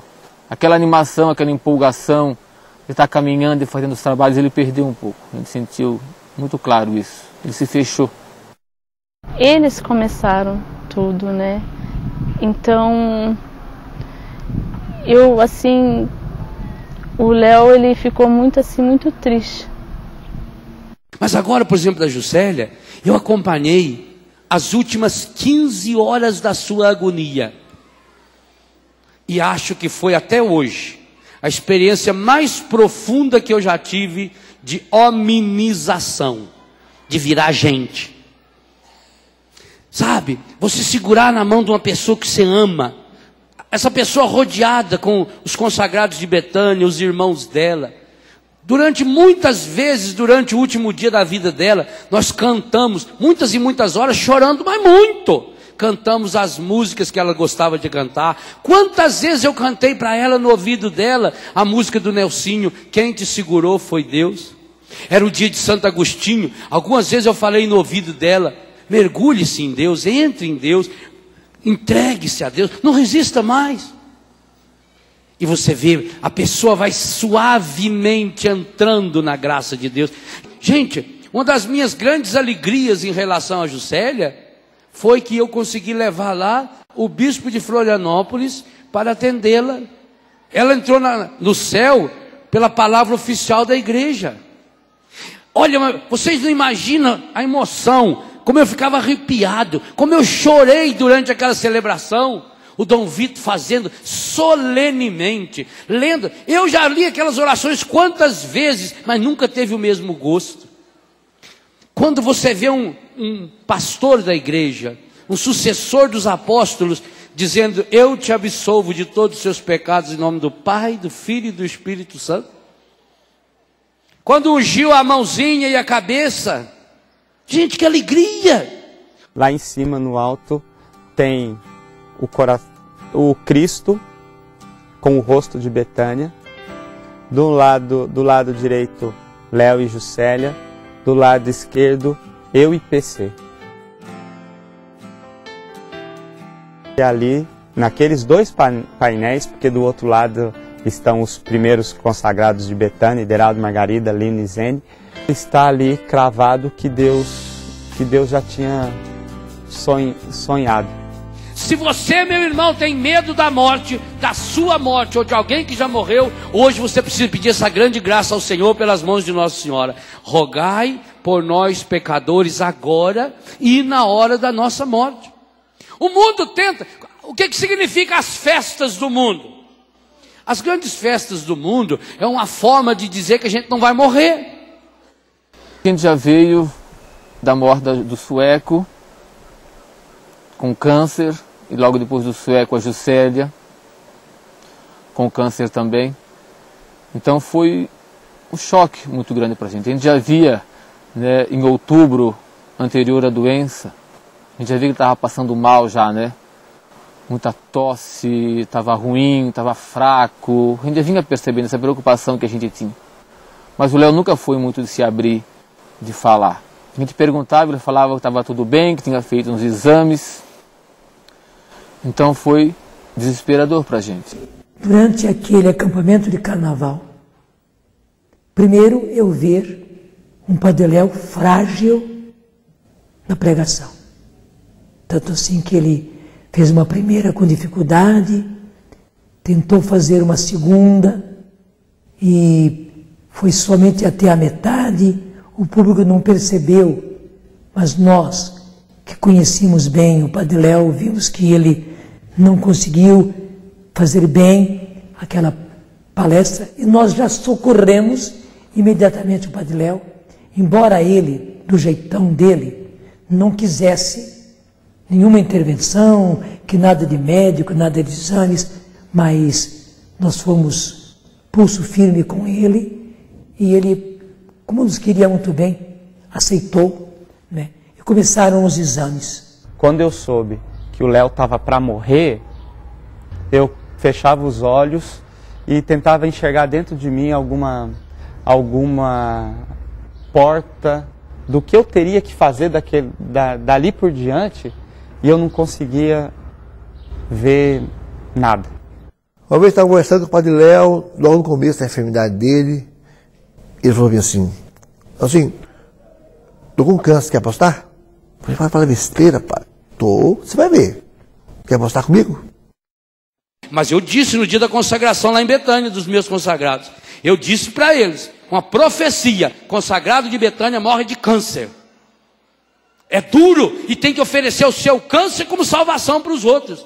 Se você não quer uma morte dessa, então vá viver a sua vida. Vá viver no comodismo.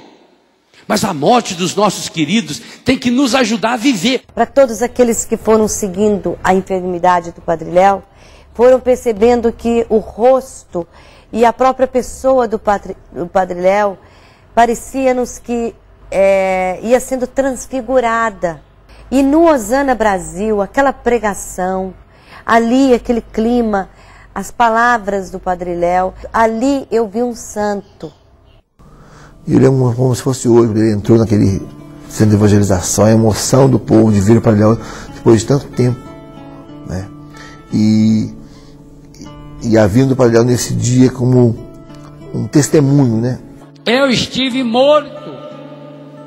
Clinicamente falando, estava à beira da morte. Mas a palavra diz, vossa vida está escondida com Cristo em Deus.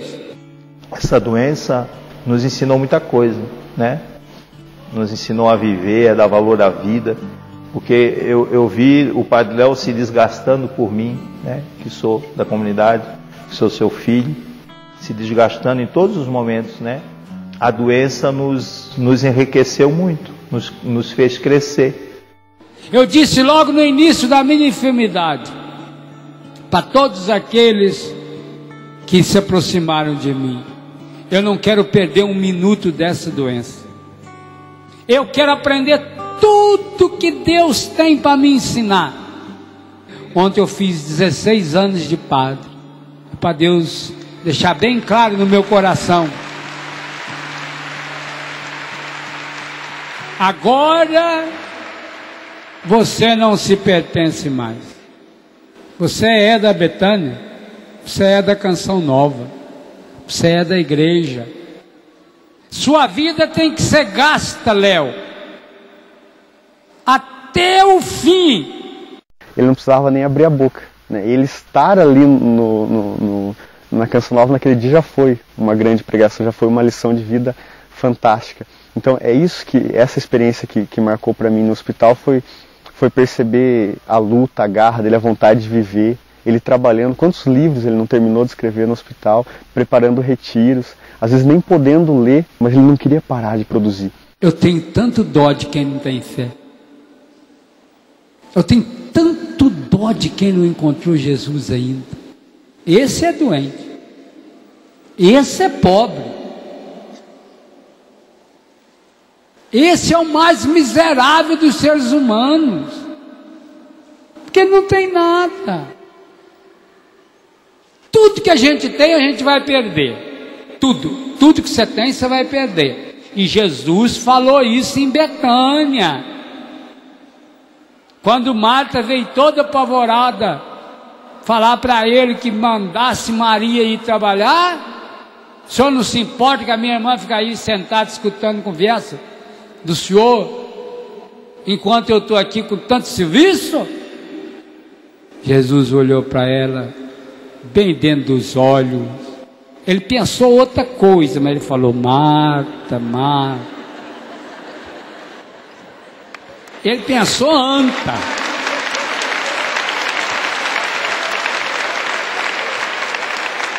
Marta, Marta,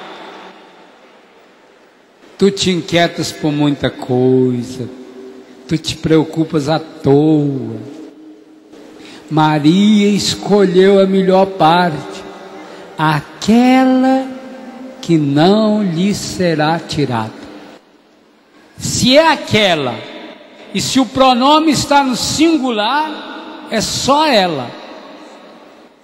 Então é a única coisa que não nos será tirada. Todas as outras coisas nos serão tiradas. Nós vamos perder tudo. Eu que já não tinha muita coisa, perdi quase tudo ao longo desse ano. O assumimos materialmente, espiritualmente e principalmente afetivamente. Tanto quanto eu pude ficar no hospital, eu fiquei. Mesma coisa a Luzia. Tantas vezes o Eto pôde passar no hospital, ele passou. O Felipe passou várias vezes, mas principalmente ele era o antenado. Estava de antena ligado, né, com o hospital, com as pessoas que o acompanhavam, para que nada faltasse ao Padre Léo. Mas eu tinha que vir aqui também para testemunhar uma gratidão profunda a 3 pessoas. 3 pessoas que, se já ocupavam um lugar de destaque no meu coração, esse ano então evidenciaram-se dentro da minha alma. Padre Jonas, Eto e Luzia.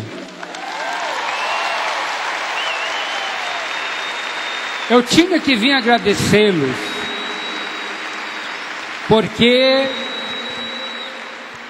das muitas graças que eu tive, e eu tive muitas graças com o câncer, eu tive a graça de ficar doente na casa deles. E desde aquele primeiro instante, eles me pegaram no colo.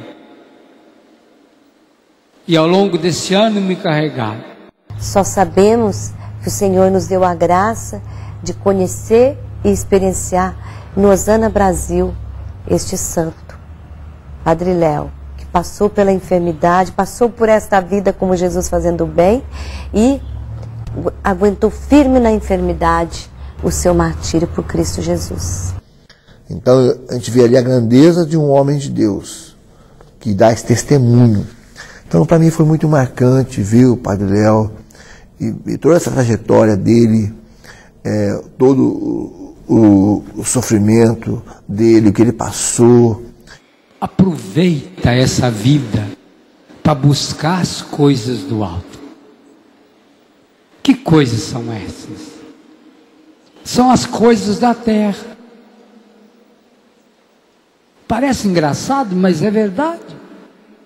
São aquelas coisas que você já tem. O dia que nós nascemos, nós ganhamos 2 carimbos. Um está escrito assim: céu, entre parênteses, coisas do alto. No outro está escrito assim: inferno, entre parênteses, coisas da terra, coisas terrenais. Chega uma hora na vida que você será chamado a carimbar tudo que você tem. Todas as pessoas com as quais você se relaciona. Que carimbo você vai botar ali? E na verdade, ele como que negociou com os médicos, especialmente a médica que cuidava mais de perto, e a convenceu de que ele precisava vir, que ele queria vir. E a médica viu bem, que era justamente o seu ardor apostólico que o sustentava em vida, e por isso ela permitiu.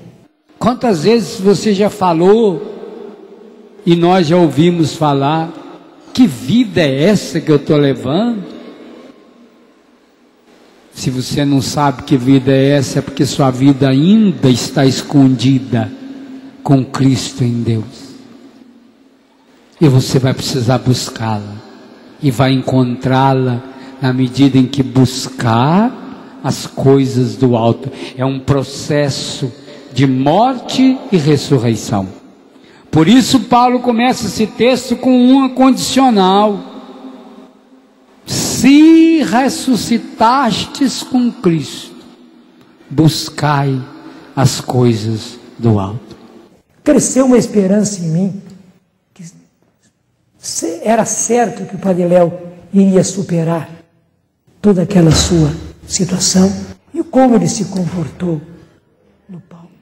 Como ele fez aquela palestra que será inesquecível, que o povo escuta e quer escutar outra vez, quer ver e quer ver outra vez.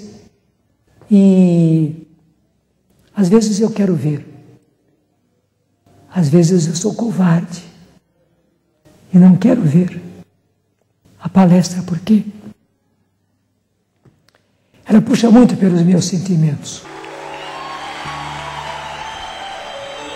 A missa que mais me marcou, já algumas vezes no hospital, quando ele dormia, que ele sonhava, ele celebrava dormindo.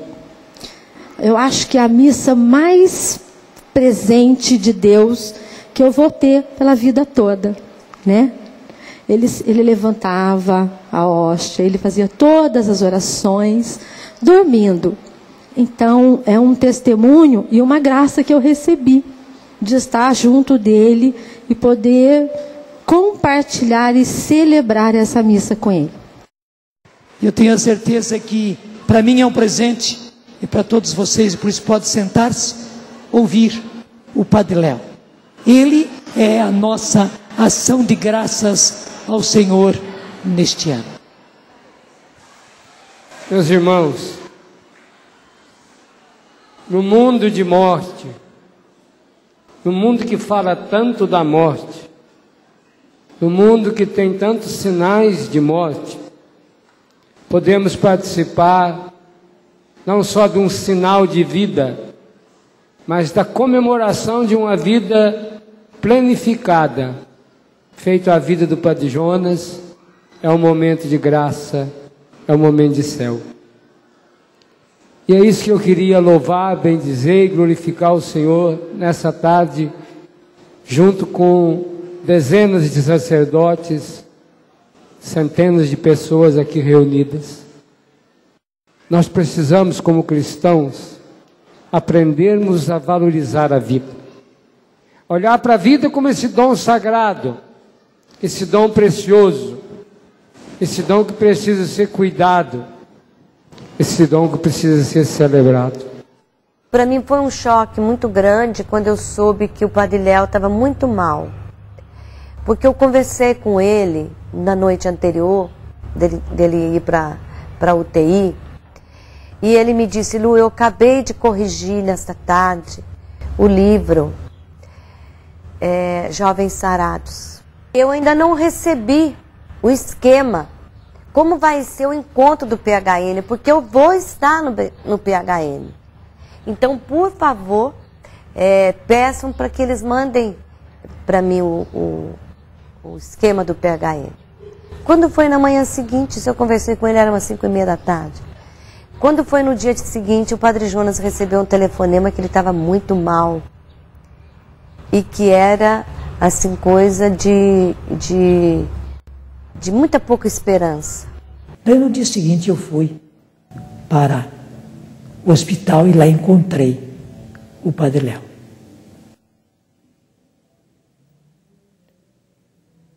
Uma coisa que para mim foi uma surpresa total. Eu tenho um livrinho que se chama Sacramentário, onde tem a administração de cada um dos sacramentos. E eu uso demais aquele livrinho para atender a doentes, para celebrar exéquias, que quer dizer encomendação de corpo, e batizados. Uso demais aquele livrinho. E eu que já entrei desejoso de administrar a ele o sacramento dos enfermos, já peguei o livrinho e abri para pegar justamente a unção dos enfermos. Só que eu que tinha tanta prática, não encontrava a unção dos enfermos. Não sei porquê. No momento eu não sabia porquê. O que eu encontrava é a administração dos últimos sacramentos a um doente em perigo eminente de morte. E nós? Você já tem a feição mais carimbada para o céu ou para as coisas de baixo? E você vai precisar responder essa pergunta. Aonde mais na sua vida você precisa colocar o carimbo do céu? Das coisas do alto? Que situação da sua vida? Para agora e pensa comigo. Pode até fechar os olhos um pouquinho. Você que está em casa. Diz, que área da minha vida eu ainda preciso botar o carimbo do céu?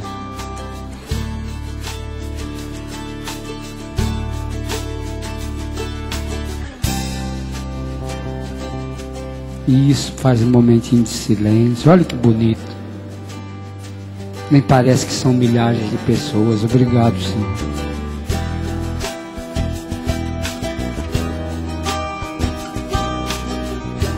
E peço assim, Espírito Santo, vem e socorra a minha fraqueza. Dá-me a graça de carimbar a minha vida inteira com as coisas do alto. Eu cansei dessas coisas da terra. Eu cansei do pecado. Vem e socorra a minha fraqueza. Espírito Santo, tu que és o especialista em vir em auxílio daqueles que são fracos. Eu sou fraco. Eu sou necessitado da sua graça. Eu preciso da sua graça. Volte seu coração para o Senhor. Passe um filmezinho da sua vida com o carimbo na mão. O carimbo do céu. Das coisas do alto. Aconteça o que acontecer, eu vou carimbar. Hoje eu estou carimbando. A partir de hoje eu vou ser diferente. A partir de hoje eu vou ser essa criatura nova. Porque eu achei minha vida que estava escondida com Cristo. Por isso que eu não era feliz. Eu vou carimbar meu dinheiro. Eu vou carimbar meu namoro. Eu vou carimbar meu relacionamento familiar. Eu vou carimbar meu trabalho. Eu vou carimbar todo o meu corpo. Hoje. Vou carimbar minha casa. Meu carro. Ah, eu quero carimbar também o meu tempo. Meu tempo precisa ser tempo do céu. Tempo das coisas altas. Das coisas lá de cima. Tempo de Deus. Vitória de Deus. Hoje, depois de muito tempo, eu volto.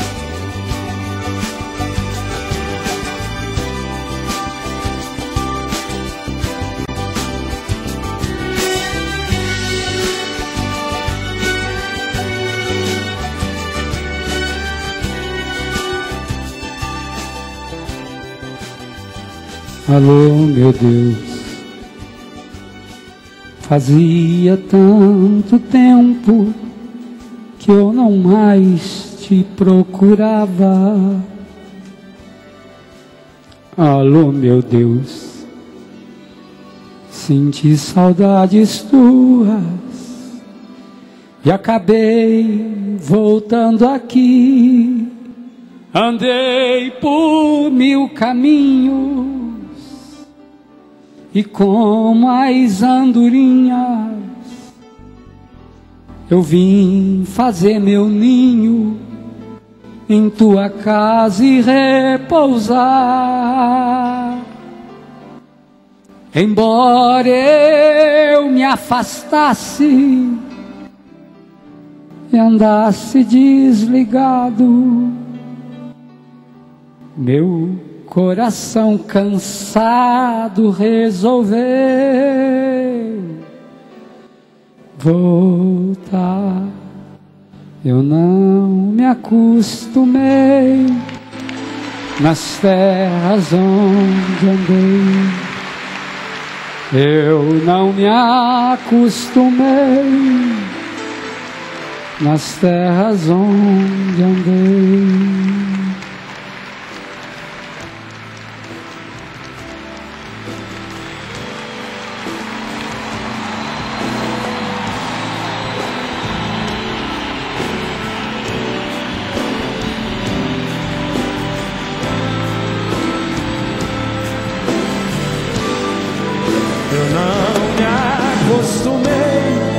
Nas terras, vai comigo. Eu não me acostumei nas terras onde andei. Eu não me acostumei nas terras onde andei. Eu não me acostumei nas terras onde andei. Eu não me acostumei nas terras onde andei. Eu não me acostumei nas terras onde andei. Eu não me acostumei nas terras onde andei. Eu não me acostumei nas terras. Fala de novo para Deus. Eu não me acostumei. Eu quero ouvir todo mundo dizendo isso para Deus.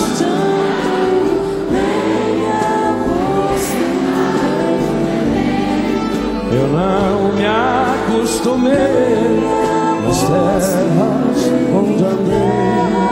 Eu não me acostumei.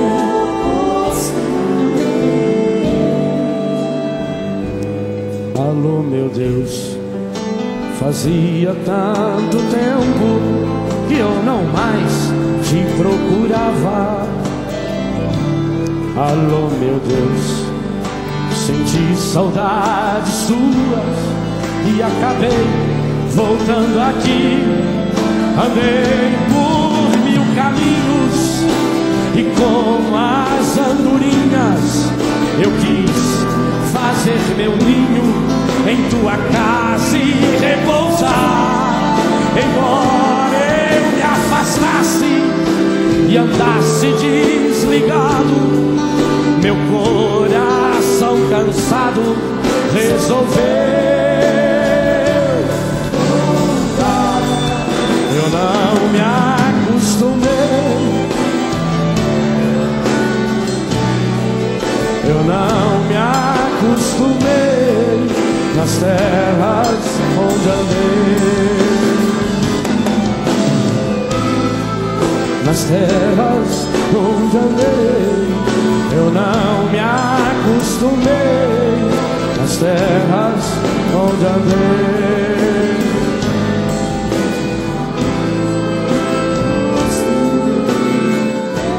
Fala pra Deus.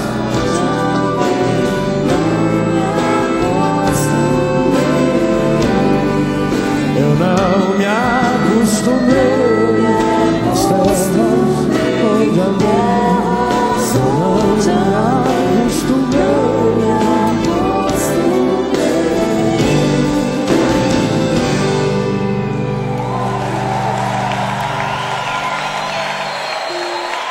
Mesmo que seja breve o existir neste mundo,